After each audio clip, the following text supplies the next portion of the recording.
மகா பெரியவாச்சரணம். நாம் எந்த ஒரு செயலை தொடங்கினாலும் அதில் முயற்சி என்ற ஒரு வார்த்தை கண்டிப்பாக இருக்கும். ஏன் அப்படின்னா, செயலை ஆரம்பித்த உடனேயே நமக்கு வெற்றி என்பது கிடைக்குமா அப்படின்னா கண்டிப்பாக கிடைக்காது. அதற்கென்று ஒரு காலம் இருக்கிறது. அதுவரை நாம் முயற்சிக்க வேண்டும். அந்த முயற்சியை செய்வதற்கு நாம் தளராமல் தவறாமல் நம்பிக்கையோடு செய்ய வேண்டும். சொல்லுவாங்க, முயற்சி செய்து கொண்டே இருக்க வேண்டும் அப்படின்னு சொல்லுவாங்க. அதே மாதிரி முயற்சிக்க தவறாதே அப்படின்னு சொல்லுவாங்க.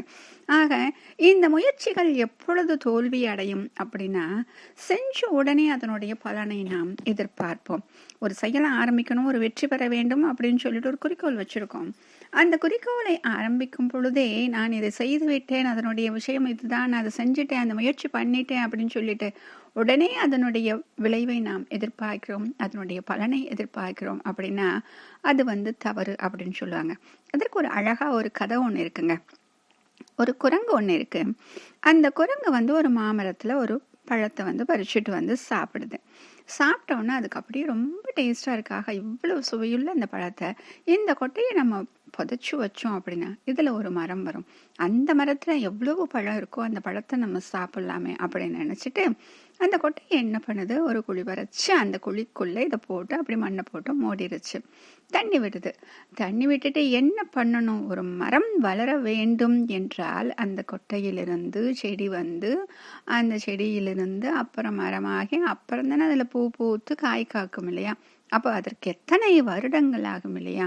ஆனா குரங்கு என்ன பண்ணுது அப்படின்னா, இன்னைக்குத்தான் அந்த விதையை போட்டிருக்கிறது, அடுத்த நாளே பார்க்கிறது தண்ணீர் ஊற்றும் பொழுது இன்னும் செடி வரவில்லையே அப்படின்னு திரும்ப அந்த மண்ணை எடுத்து பார்த்துட்டு விதை இருக்கா அப்படின்னு, அந்த கொட்டை இருக்கான்னு பார்க்குது.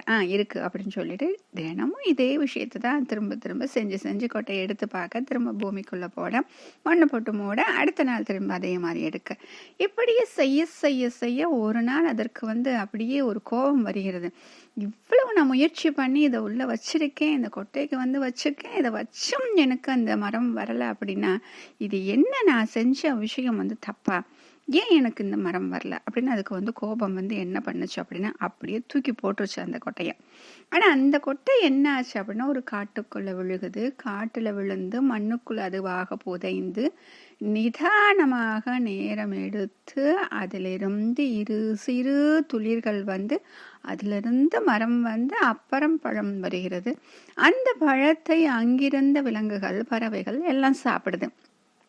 ஆனா இங்கிருந்த குரங்கு என்ன பண்ணுச்சு, அடுத்த நாளே மரம் வளரவில்லை அப்படின்னு சொல்லி நினைச்சான். இது எப்படி இருக்கு அப்படின்னா, நம்ம ஒரு முயற்சி பண்றோம், முயற்சி பண்ணி அதை செஞ்சு முடிச்ச அடுத்த நொடியே எனக்கு கிடைக்கல அப்படின்னு சொல்லி நம்ம அந்த முயற்சியில தோற்றுவிட்டோம் என்று அப்படி என்ன பண்றோம் அப்படின்னா நம்மளுடைய நம்பிக்கையை நாம் இழந்து விடுகிறோம்.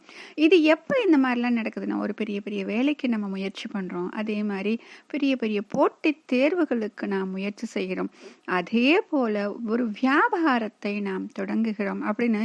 இது எல்லாமே எப்படின்னா, இதில் நாம் வெற்றி பெற வேண்டும் என்றால் வருடக்கணக்காக நாம் முயற்சி செய்து கொண்டுதான் இருக்க வேண்டும். அதுவரை என்ன பண்ணணும் அப்படின்னா, நம்மை சுற்றி இருக்கக்கூடிய விஷயங்களை நாம் கூர்ந்து நோக்க வேண்டும்.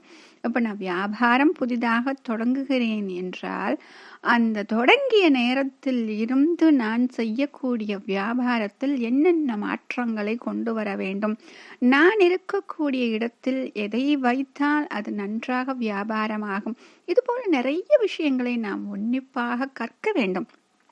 ஏன்னா வியாபாரம் அப்படிங்கிறது எல்லா இடத்திற்கும் பொதுவாக ஒரே போல இருப்பது கிடையாது இல்லையா? அதுபோலத்தான் போட்டித் தேர்வுகளுக்கும் நாம் படிக்கும் பொழுதும், பெரிய பெரிய விஷயங்களை வேலைகளுக்கு நாம் முயற்சி செய்யும் பொழுதும், இவ்வளவு நான் படிச்சேன், இதை எழுதினேன், ஆனா எனக்கு கிடைக்கல அப்படின்னு சொல்லிட்டு நமக்கு என்ன வரும் அப்படின்னா, நம்முடைய திறமையின் மீதே நமக்கு கோபம் வரும். அடுத்தவர்கள் வெற்றி பெற்று விட்டார்கள் அப்படின்னா அவங்க பெற்ற வெற்றிக்கு அவர்கள் எத்தனை ஆண்டு காலம் உழைத்தார்கள், எத்தனை முறை தோல்வியிலிருந்து பாடம் கற்றுக்கொண்டார்கள் அப்படிங்கிறது நமக்கு தெரியாது. அந்த விஷயங்களை நாம் தெரிந்து கொண்டால் அவர்களை பார்த்து நம்மை நாம் மிகவும் குறைவாக எடை போட மாட்டோம். இந்த விஷயங்களை நாம் தெரிந்து கொண்டால் கண்டிப்பாக சிறிது நாம் காத்திருப்போம், அந்த முயற்சியை சரியான விதத்தில் விதத்தில் உபயோகித்து வெற்றியை சரியான நேரத்தில் நாம் பெற்றுவிடலாம். மகாபிரியவா சரணம்.